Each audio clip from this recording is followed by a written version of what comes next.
From delicious lattes with your morning to fabulous cocktails. Today we have a health expert in the house with a conversation that might just make your Friday.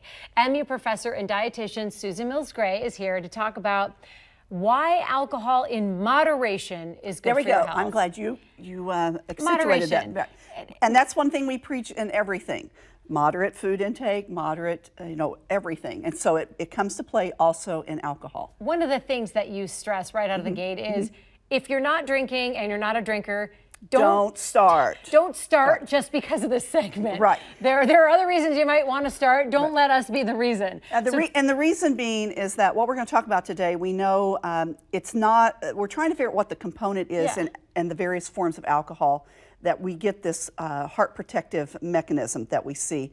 But what we would encourage people is to keep in mind that there's other ways to control cholesterol, watch your abdominal weight, be more physically active, don't smoke, those kind of things. So you don't have to drink. This is not your only option. Right. So let's say that. We know wine has benefits. We hear about the benefits of red wine all the time. Right. And research has shown this conclusively for probably 25 years. So if you're a white wine drinker, we're always encouraging people to move to red wine because there's something in the fermentation process that really becomes heart protective. But what I want to share today is that there is a new research study that was just released. It was conducted over 6 years. So that's excellent research with over 72,000 persons. That's huge. So it's huge. And so it's really good research, well done.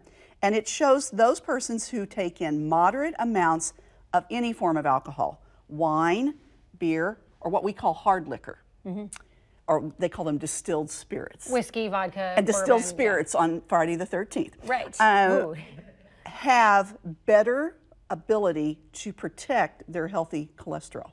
Really? So if you don't drink, if you're not a drinker, or if you drink more than what we refer to as moderate intake, you will not get that heart protective benefit. So moderate is the key when it comes to let's talk whiskey, about liquor. that. Yeah. Now here's the scoop. With these drinks, usually people are mixing them with things. Right. So this is defined. Now in my world, when I talk to somebody about a serving, that's a very specific amount that we use as a scientific amount that we say if you eat this, you get this benefit. Right. Portions are different. And so just when it comes to food, this is a portion of beer. This is a serving of beer in my world. So when we talk about beer and a moderate intake, that is one 12-ounce beer. These are both 12 ounces. So this one's a 16. So 16 would be too much, but a 12-ounce. That's for women. Okay. Women get 1 drink a day. Men can have 2, up Why? to 2. Even little men? Small men? Well, if you're very, very small and petite, you would be cautious because that's what the problem is for women. We have less water content. And so ours, when you drink a lot of alcohol, it doesn't dilute as quickly, and so you'll suffer some of the problems of alcohol. I mean, is it strictly gender though? Like if you're a smaller dude, you would need to be more careful. More the one serving. Right. So guys, so 12 ounces, 1.5 ounces of hard liquor is considered a serving. How much is that, like a shot? I mean, in layperson terms, would that be 1 shot of whiskey?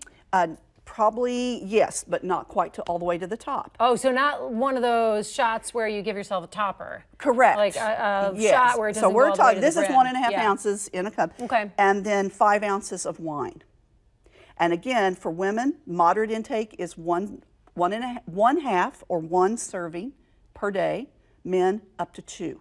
And so if you drink more than that on a daily basis, you would be considered a heavy drinker. Susan, thank you. This is really interesting, and we haven't seen a sweeping study about the hard liquor, so it's good, and moderation's the key. Right, and I know you wanted to ask me about grape juice. Yeah, there was a study that said grape juice can have the same benefits as red wine. Is that true?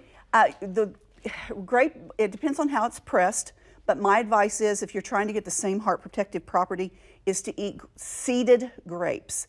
The health protective property in that is in the seeds. Got it. And so you just eat the whole grape and eat the seeds, and you'll get more benefit. But still, red wine still not trumps that. Yeah, it still trumps it. Dietitian and MU professor Susan Mills-Gray, thank you.